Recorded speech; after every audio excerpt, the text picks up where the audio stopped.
do you think that massacre was a fabulous achievement that happened under our watch? That is a ridiculous question, and I yes will not or no? No. I will take that as a yes. I am not going to respond to that kind of personal attack, which is not a question.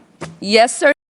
Hey, everybody. Welcome back to America Patriots, the channel where freedom has a front porch seat.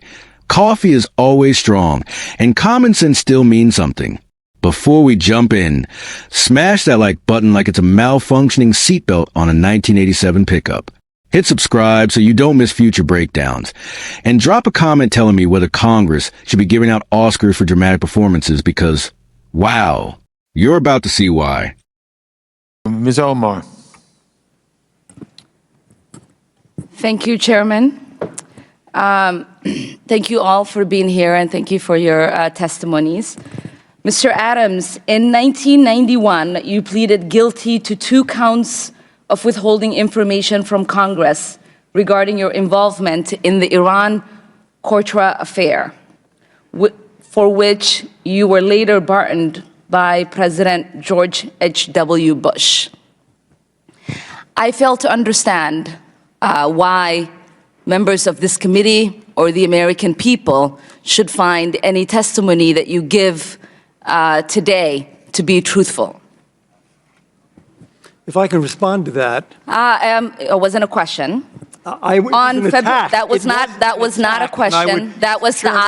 I reserve the right to my time. It is not right. That was not a question. Committee can attack on February 8th, who is not permitted to reply. That was not a question. Thank you for your participation.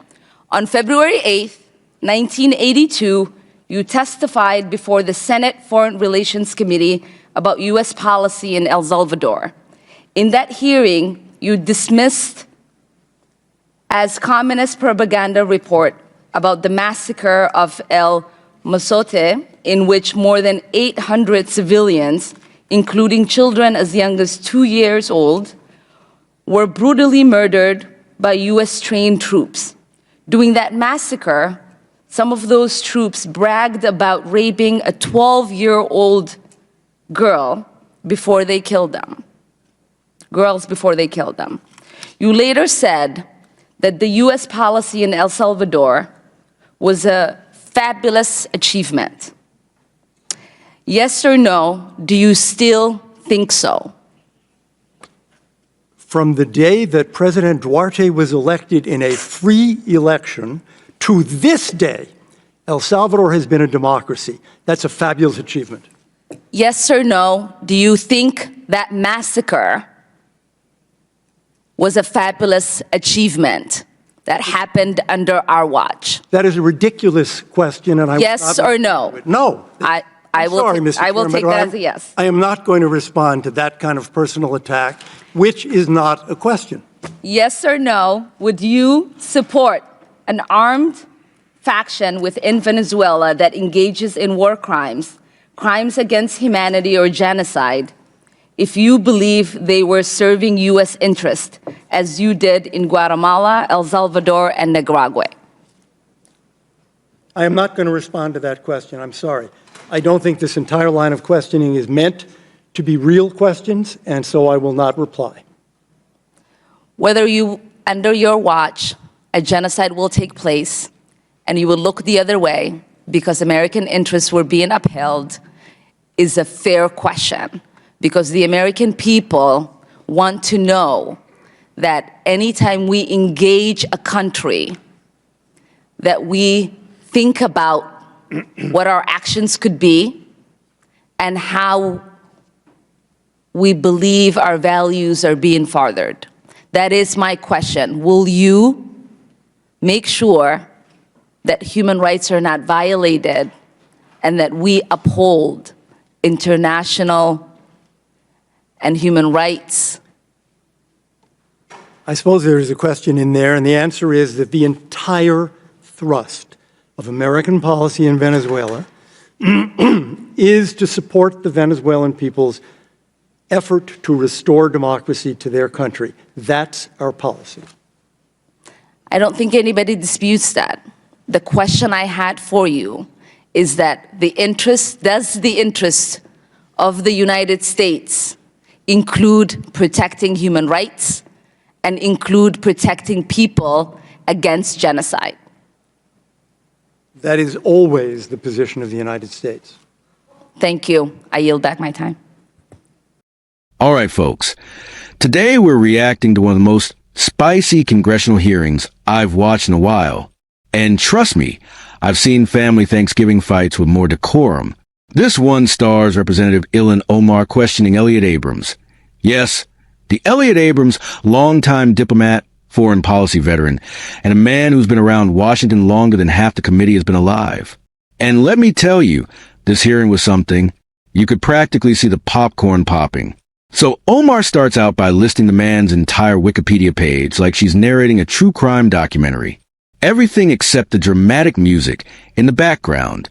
And then, without even asking a question, she says she reserved her time, which is political speak for, I'm about to monologue like I'm auditioning for Broadway. And Abrams tries to respond, and she says, that wasn't a question. Folks, this is like inviting someone to a dinner party and refusing to give them a fork. The whole vibe was basically, sir, I'm not asking questions, I'm just accusing you. Don't interrupt. And Abrams is sitting there like, ma'am, am I allowed to speak at any point today, or should I just nod twice for yes? Now, Omar brings up El Salvador, the 1980s, Cold War battles, communist guerrillas, the whole era when big hair and nuclear tensions were both sky high. She tries to tie every policy decision in Central America directly to Abrams, as if he personally flew down there with a clipboard saying, all right, troops, here's the plan. Look, let's be honest. The 1980s were complicated. Extremely. U.S. policy was trying to keep communism from spreading like mold on week-old bread. Mistakes were made by a lot of people in a lot of places. But pretending Elliott Abrams personally wrote history with a Sharpie, that's a stretch even my gym instructor can't manage. And then she asks him, was a massacre a fabulous achievement? Good grief. That's not a question. That's a booby trap covered in barbecue sauce. Abrams handled it like a pro. He didn't take the bait, didn't get emotional, didn't flip a table. He kept calm and said exactly what any diplomat would say. America supports democracy. And then we get to Venezuela. She basically asked him if he'd support war crimes if they benefit U.S. interests.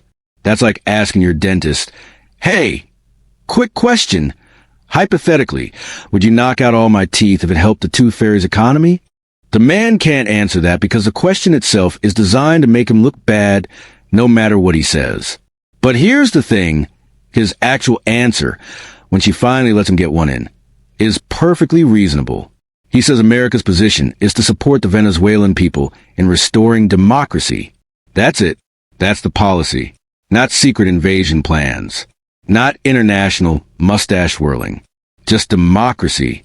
But hey, I gotta give it to Abrams.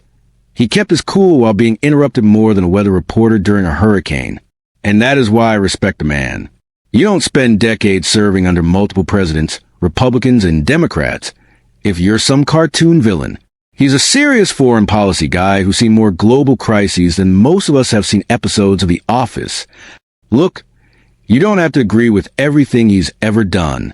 You don't have to put his portrait over your fireplace. But the man doesn't deserve to be treated like he teleported in from a Marvel villain universe. At some point, Congress has to stop at the theatrics and ask real questions instead of trying to score viral clips. Anyway, folks, let me know what you think. Did Abrams handle himself well? Did this hearing help anything? Or was it just political theater with extra popcorn butter? Hit that like button if you enjoyed this breakdown. Subscribe to America Patriots if you love honest, funny takes that don't scream at you, and comment below with your thoughts. I'm reading all of them, even the ones that accuse me of drinking too much coffee, because listen, guilty. Thanks for watching, stay free, stay smart, and God bless America. America Patriots, signing off.